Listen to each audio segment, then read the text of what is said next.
हम पढ़ रहे थे लूसेंट। चलिए एक नया वीडियो है, स्टार्ट करते हैं। देखिए सेलेक्ट ओपिनियंस क्या थे। 1857 की क्रांति हम पढ़ रहे थे और बहुत हद तक हमने पढ़ लिया था। अब लास्ट के कुछ बचे हुए हैं तो उसको देख लेते हैं।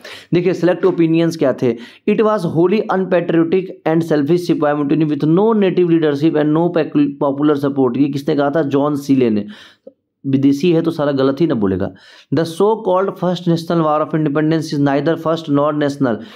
ये किसने कहा था? Nor war of independence, RC Majumdar. National revolt rooted in deep mistrust, ये किसने कहा था? बेंजामिन डिसरेली ने। The revolt of 1857 was the first war of independence, VD Savarkar. ये इंपॉर्टेंट है। What began as a fight for religion ended as a war of independence, ये भी important है। ये किस बंदे ने कहा था? एस.एन. सेन ने।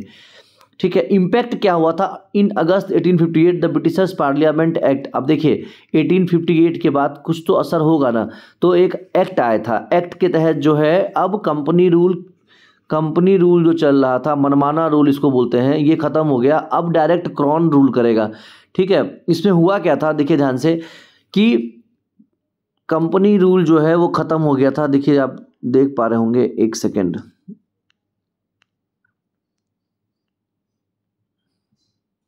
यहाँ पे देखिए ब्रिटिशर्स ने एक एक्ट पास किया था और ब्रिटिश क्राउन को अब रूल सौंप दिया गया। Minister of the British government called secretary of state for India was made responsible for governance. तो ये एक सेक्रेटरी ऑफ स्टेट बना दिया गया और इसके बाद ये अब गवर्नेंस के लिए जिम्मेदार होगा इंडिया में।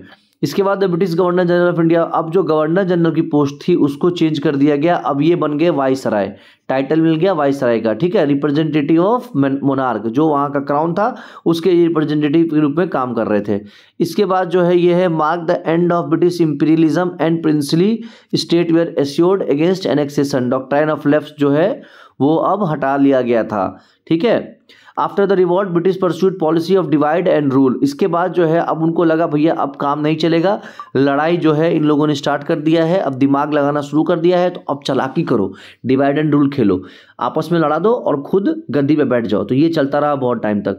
Far reaching changes were made in the administration and increase of white soldiers in the army. जो इंडियन सोल्जर्स थे, एक बार म्यूटिनी हो गया तो उनको लगा फिर कहीं कोई म्यूटिनी ना हो जाए, इसलिए इंडियन सोल्जर्स कम लेने लग गए। बहुत छोटी पोस्ट पे लेते भी थे तो बहुत छोटी पोस्ट पे। बड़ी पोस्टों पे जो ऊंचे पोस्ट है उन पे किसको लिया जाता था? अंग्रेजों को लिया जाता था। ठीक है। टोटल एक्सपेंस जो है वो अब इंडियन पीपल पर डाल दिया गया कि भैया अब तुम्हारे खजाने से पैसा लेंगे और उसी को खर्च करेंगे अपने विदेशी लोगों पे। इसके बाद यह है कि the revolt had brought in its trail a difficult financial problem. Obvious बात है कि फाइनेंशियल प्रॉब्लम तो बढ़ेंगी। The government was burden with heavy डेब्ट। Two British financial experts, James Wilson and Samuel Lang, cut down government expenditure and introduced income tax, a paper currency, and annual budget. With these measures, the deficit was converted into surplus by 1864. तो उसके बाद जो है ये चीज़ों को introduce कर दिया गया कि इनकम टैक्स दो भैया तुम, पेपर करेंसी चलेगी, एनुअल बजट बनेगा, उसी हिसाब से काम होगा। तो फिर धीरे धीरे चीज़ों को बदला गया। ठीक, आगे चलते हैं। It has been said that Julius Caesar dead was more powerful than Julius Caesar alive. The same may be said about revolt of 1857. Whatever might have been its original character, it soon became a symbol of challenge to mighty British Empire in India and remained a shining star. तो वही मैं बता रहा था आपको कि धीरे धीरे जो है, भले ही ये लड़ाई 1857 की लड़ाई जो है भले ही छोटी सी थी, एक छोटी सी चिंगारी थी जिसको पानी से नहीं क्या पैर से बुझा दिया गया ब्रिटिशर्स के द्वारा, लेकिन एक सेंस ऑफ नेशनलिज्म क्रिएट कर दिया इसने लोगों के दिमाग में कि भैया ये हमारा देश है, इस पे कोई और कैसे राज कर सकता है, ये तो हम, इस कंट्री के वसिंदे हम हैं और ये देश हमारा है, सब कुछ हमारा है, और ये विदेशी जो है ये दिमाग लगा के हम पे राज करने आए हैं। तो कुछ लोग जो है इस चीज़ को अपने दिमाग में बिठा लिए और धीरे धीरे जो है एक नेशनलिज्म की भावना घर घर तक जाने लग गई। तो ये सारी चीज़ें बहुत इम्पॉर्टेंट या बहुत क्रूशियल थी आने वाले फेजेस के लिए, आने वाले जो स्ट्रगल्स होने वाले थे उनके लिए, समझ रहे हैं। तो ये इम्पॉर्टेंट हो गया। तो इसके बाद एक 1885 में इंडियन नेशनल कांग्रेस की स्थापना जब हुई, आईएनसी की, तो ये एक जो हैफेजार्ड वे में लड़ाई लड़ी जा रही थी, इसको एक शेप मिल गया कि हाँ ऐसे चलना है। तो लीडर्स जो है अच्छे खासे लीडर्स फिर पैदा होने लगे, मतलब पैदा तो थे ही, इन चीज़ों में इन्वॉल्व होने लगे और एक तरीके से लड़ाई लड़ी गई। तो उसके बारे में अब बात करते हैं कि क्या हुआ था। देखिए मॉडरेट फेज, इसके बाद ब्रिटिशर्स को जवाब मिलने लग गया और 1885 में इंडियन नेशनल कांग्रेस की स्थापना हुई। उससे पहले देखिए कुछ ऑर्गेनाइजेशंस पहले से भी थे, जैसे लैंड होल्डर सोसाइटी कलकत्ता में था, 1837 में ये स्थापना हुआ था, द्वारका नाथ टैगोर। इसके बाद ब्रिटिश इंडिया सोसाइटी लंदन में 1839 में विलियम एडम। फिर British India association result of merger of 1 और 2, ये कलकत्ता में हुआ था 1851 में, देवेंद्र नाथ टैगोर। और मद्रास नेटिव एसोसिएशन मद्रास में हुआ था 1852 में, और ये कौन थे, CY मुडलियर। इन लोगों ने इन जितने भी ऑर्गेनाइजेशंस थे इनकी स्थापना किए थे, बट ये सब उतना नहीं चल पाया, ठीक है, ये सब उतना नहीं चल पाया। तो अब क्या हुआ, इसके बाद आया इंडियन नेशनल कांग्रेस। और भी कुछ है वो भी देख लीजिए, बॉम्बे एसोसिएशन बॉम्बे में हुआ था और ये 1852 में हुआ था। ईस्ट इंडिया एसोसिएशन 1866 में। पूना सार्वजनिक सभा, ये इंपॉर्टेंट हो जाता है, 1870 में। MG रानादे और GV जोशी, तो ये नाम याद रखिएगा, MG रानादे, ये नाम इंपॉर्टेंट है। इंडियन सोसाइटी लंदन में अहमद मोहन बोस 1872 में। इसके बाद इंडियन लीडर कलकत्ता में 1876 में। इंडियन नेशनल कॉन्फ्रेंस 1883 में। मद्रास महाजन सभा 1884 में। ये सब 1885 के पहले की सभाएं थी। और बॉम्बे प्रेसिडेंसी एसोसिएशन 1885 में। फिरोज शाह मेहता, देखिए ये सब जो बनने लगा ये सब उसी का रीज़न था, ठीक है, ये सब उसी युद्ध का रीज़न था जो इतनी सारी सभाएं बनने लगी। अब 1885 में एक बहुत बड़ा चेंज आया जब इंडियन नेशनल कांग्रेस बॉम्बे में स्थापना की गई। इंडियन नेशनल कांग्रेस किसने किया, ये किया A.O. ह्यूम ने। A.O. ह्यूम ने 1884 में इंडियन नेशनल यूनियन बनाया गया A.O. ह्यूम द्वारा, और ये एक रिटायर्ड सिविल सर्वेंट था, ठीक है। In association with various national leaders, बहुत सारे लीडर्स के साथ मिलके पुणे में दिसंबर 1885 में इंडियन नेशनल कांग्रेस की स्थापना हुई, जो कि आज भी कांग्रेस के नाम से हम लोग जानते हैं जिस पार्टी को। The conference received the unanimous support of all Indian leaders but the venue was shifted to Bombay for various reasons. देखिए वहाँ पे पुणे में कोलरा फैल गया था, इस वजह से जो बॉम्बे पुणे में होने वाला था, ये पहला इसका जो स्टार्टिंग सेरेमनी था, पहली मीटिंग, लेकिन बाद में इसको शिफ्ट कर दिया गया बॉम्बे में, ठीक है। The leader decided to rename the Indian National Union as Indian National Congress, तो नाम चेंज कर दिया गया, अब हो गया इंडियन नेशनल कांग्रेस, ठीक है। अब कहाँ हुआ था तो ये भी देख लेते हैं। देखिए पहला सेशन जो है ये हुआ था गोकुल दास तेजपाल संस्कृत कॉलेज में और बॉम्बे में हुआ था। और प्रेसिडेंट कौन थे, प्रेसिडेंट थे WC बैनर्जी, ये नाम इंपॉर्टेंट है, WC Banerjee, a veteran lawyer of Calcutta, Calcutta के लॉयर थे।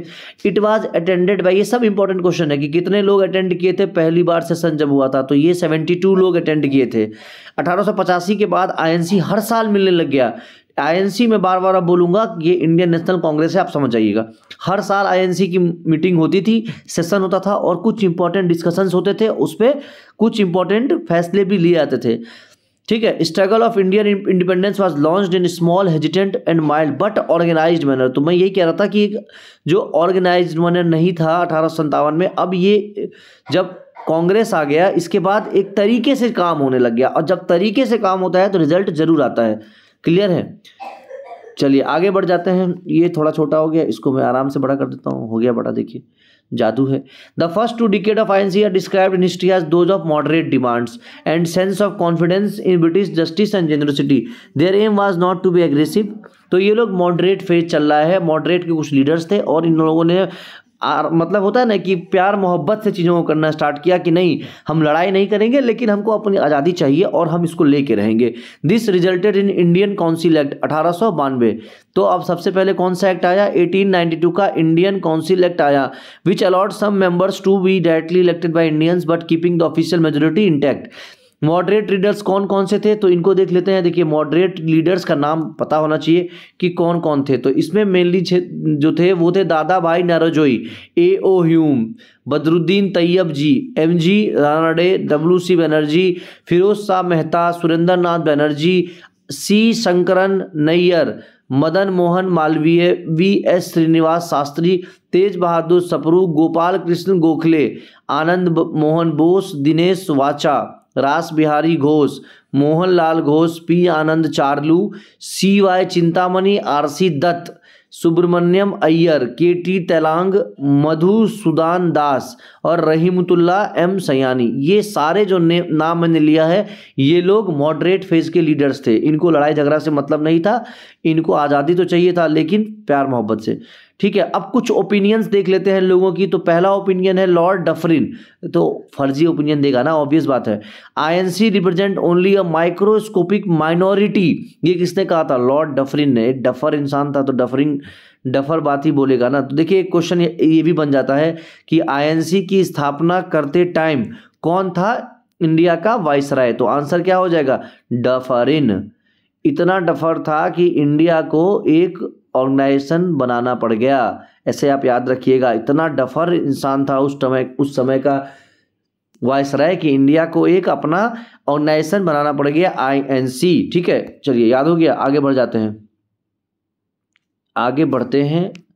और ये थोड़ा नीचे चला गया, मैं 1 सेकंड इसको ठीक कर दूंगा, 2 सेकंड में। The Congress is tottering to its fall and one of my great ambitions while India is to assist to peaceful demise. तो ये किसने कहा था? लॉर्ड कर्जन ने। कर्जन को जाना जाता है 1905 में इसने बंगाल डिवाइड किया था, लॉर्ड कर्जन। ठीक है, इसके बाद INC is a begging institute, ये याद रखिएगा, ये इंडियन ने कहा था तो ये इंपॉर्टेंट हो जाता है। औरोबिंदो घोष एक्सट्रीमिस्ट लीडर था, ये बाद में जब आया ना औरोबिंदो घोष, तो ये एक्सट्रीमिस्ट मतलब लड़ाई झगड़ा और वायलेंट मीन्स से या प्रोटेस्ट से आज़ादी लेने वाले में से था, तो इसलिए इसने ये लाइन बोला था। INC should distinguish between begging and clemency, ये तो क्वेश्चन पूछा गया है इस बार बीपीएससी में ये क्वेश्चन पूछा गया है कि INC should distinguish between begging and claiming the rights. ये किसने कहा था? बाल गंगाधर तिलक ने कहा था, एक्सट्रीमिस्ट लीडर।